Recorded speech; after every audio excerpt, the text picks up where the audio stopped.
I'm 19 years old, and I've always known that I was never the favorite child. Growing up, it was obvious that my older sister, Megan, was the golden child. She's 4 years older than me and has been spoiled all her life. It didn't matter what she wanted. Our parents would bend over backwards to make it happen.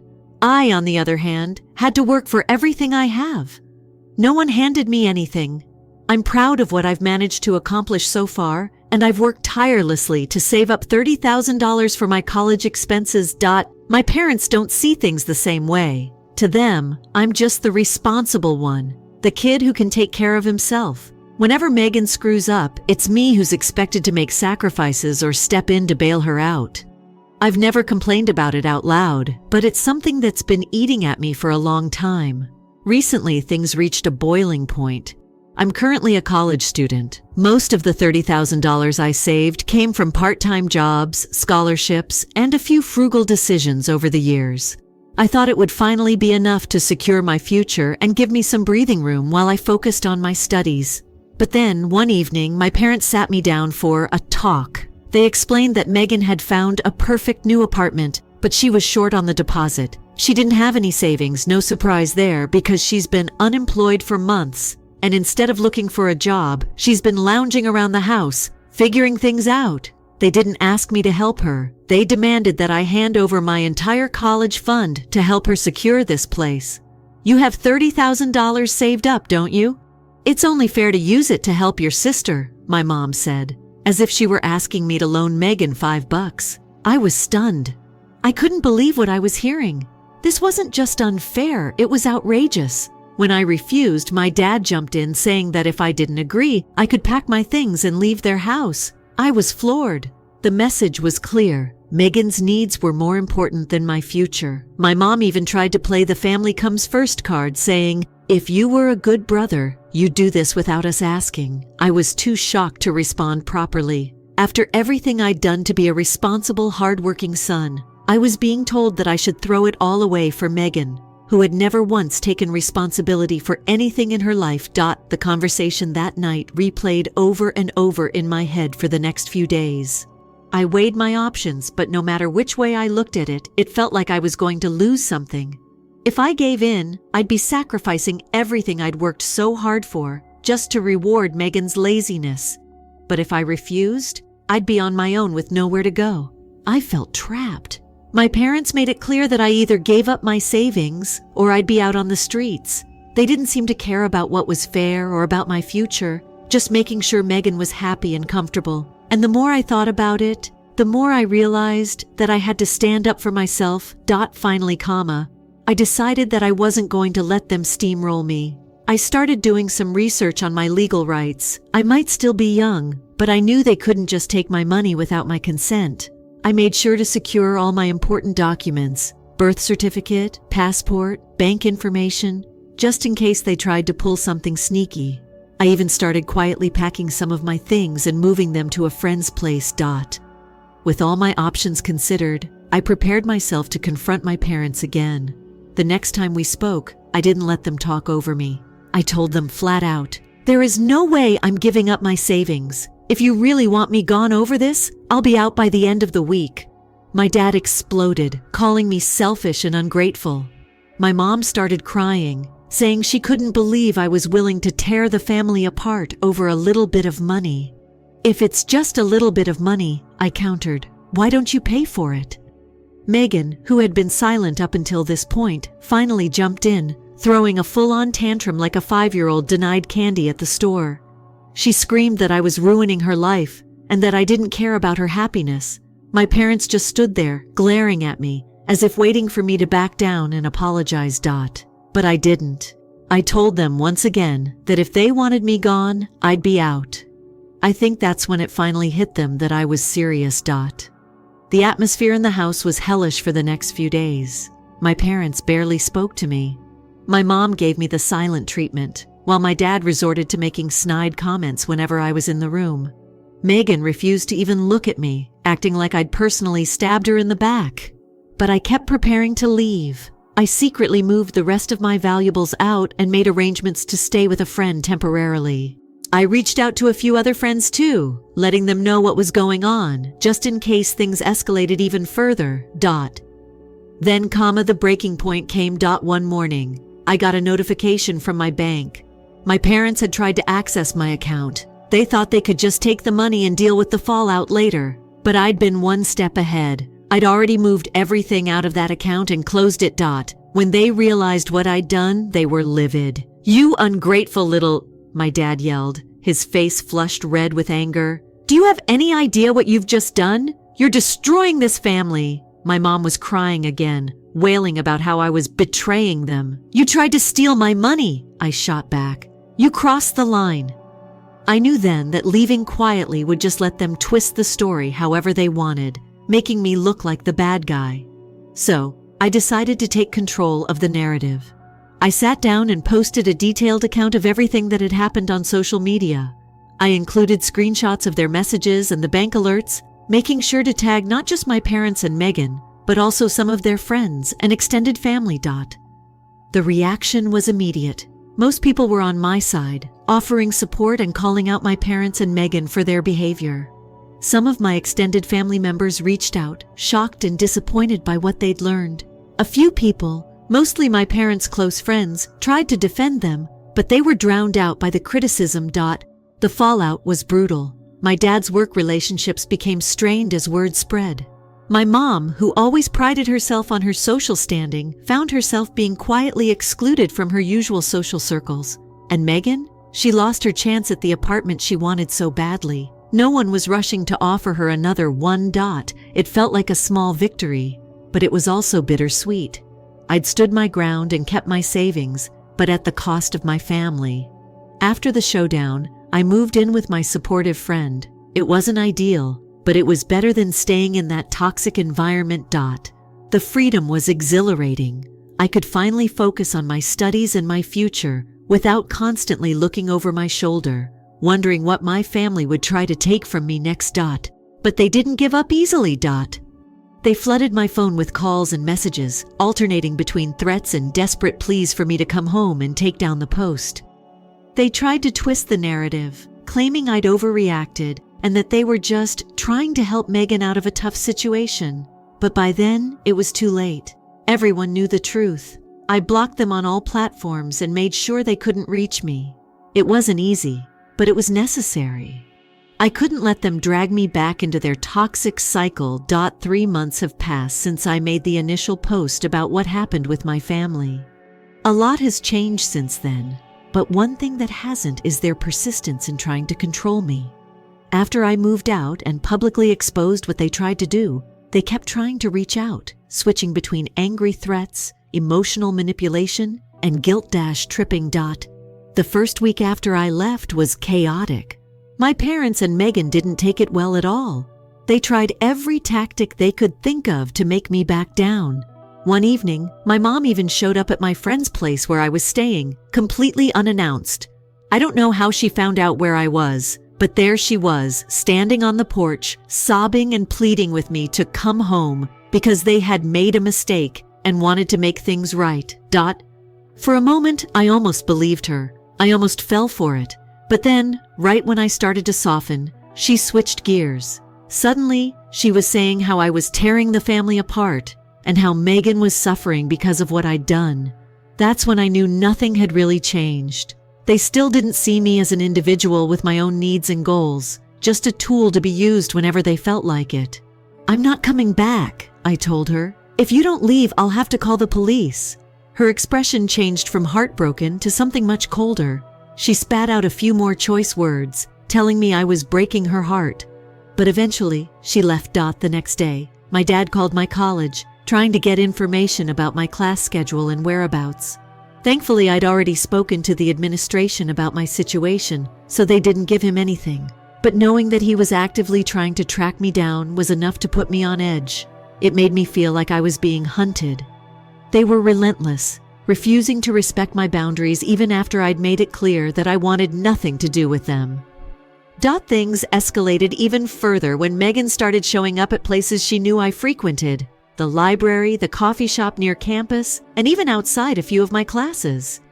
She would corner me and alternate between screaming at me for ruining her life and begging me to just give her the money because she was desperate.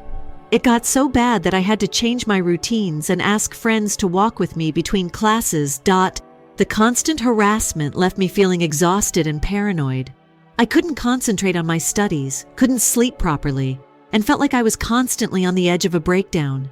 I needed help, so I reached out to a lawyer to see what I could do. Meanwhile, my extended family had started reaching out too. I got a call from my Aunt Nancy, my mom's sister, asking if we could meet up to talk things out. Aunt Nancy had always been the calm and reasonable one in the family, so I thought maybe, just maybe, she'd be on my side. I agreed to meet her at a public place. When I arrived, I saw my parents hiding at a nearby table. They'd put Aunt Nancy up to it and were lying in wait, hoping I'd be caught off guard. I felt betrayed. I left immediately and blocked Aunt Nancy's number as soon as I was out the door. That was it. I was done trying to reason with any of them. The social media fallout continued too. My parents tried to do damage control by posting their own version of events, claiming I was a troubled kid who had stolen money from them and then ran away. Some people believed them, but most saw through their lies, especially after I shared more evidence of the texts, the bank alerts, and the lengths they'd gone to manipulate me. It was hard seeing family friends and distant relatives take sides, but I was grateful for those who stood by me. Megan, however, took things to another level. She started a GoFundMe campaign, claiming she was a victim of financial abuse and needed help to escape a toxic family situation. She used my name in it, twisting the story to make it sound like I was the abuser. I couldn't believe it. I had to get my lawyer involved to get the campaign taken down, which took a lot longer than it should have. It was infuriating, and it made me realize just how far Megan was willing to go to get what she wanted. But it didn't stop there. My parents actually threatened legal action against me. They claimed I owed them money for raising me, and that they had a right to my savings. It was laughable, but it scared me enough that I had to seek legal advice again. My lawyer assured me they didn't have a case, but she advised me to keep documenting everything. Every text, every email, every social media post, just in case. Then, out of the blue, I got an email from Jack, Megan's ex-boyfriend. They'd broken up a few months before all this started, but I'd always thought he was a decent guy who just got sucked into our family's drama. In his message, he apologized for not reaching out sooner and said he wanted me to know he supported me. We ended up meeting for coffee, and Jack shared some things about Megan that shocked me to my core. Apparently, she'd been cheating on him throughout their relationship, often with guys who could buy her expensive gifts or take her on trips. He said she was always talking about how she deserved a more luxurious lifestyle and how it was unfair that she had to work for anything. It made me see her behavior in a whole new light.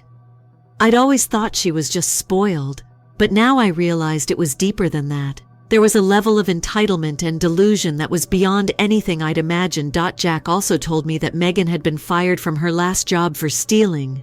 I had no idea. My parents had covered it up, paying back what she took to keep the company from pressing charges. I was furious. They had gone to such lengths to protect her, while expecting me to give up my hard-earned savings just because Megan needed a new apartment. About 3 months after I left, I got another unexpected call, this time from my grandfather on my dad's side.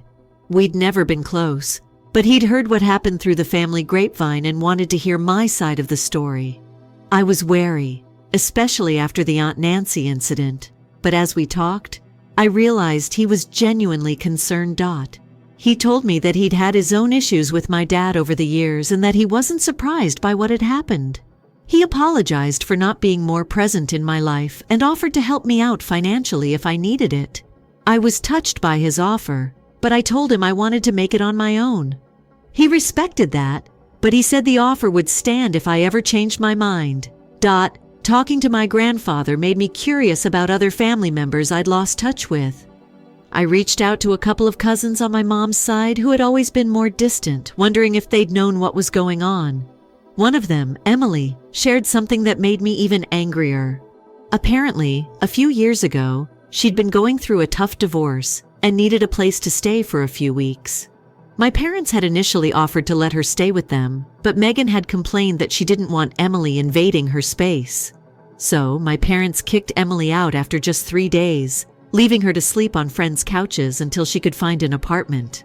I couldn't believe it. They'd done that to a family member in need, while demanding I give up everything for Megan. It was unbelievable.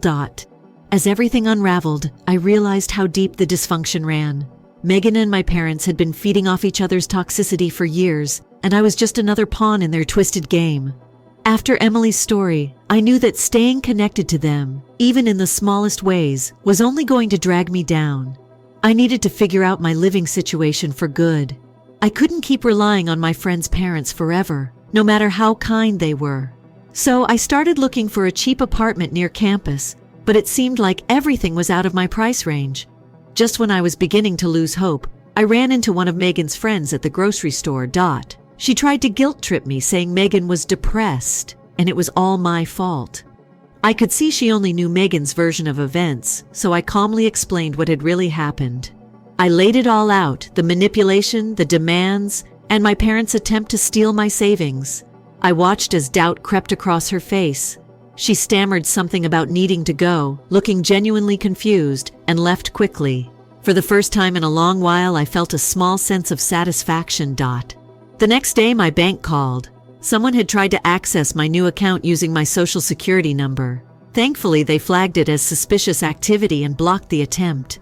I knew right away it had to be my parents. That's when I realized how far they were willing to go. It was time to take more serious action. I contacted my lawyer again and started the process of getting a restraining order against my parents and Megan. It felt drastic, but I was out of options. They'd shown they wouldn't respect my boundaries and were actively trying to sabotage my life. I was tired of living in fear of their next move. I just wanted some peace. The day before the hearing, I got a frantic call from my mom. She was sobbing, saying she'd heard about the hearing and begging me not to go through with it. "It will destroy the family and ruin our lives," she cried. "I guess you should have thought about that before you tried to steal from me," I replied and hung up. The hearing itself was intense.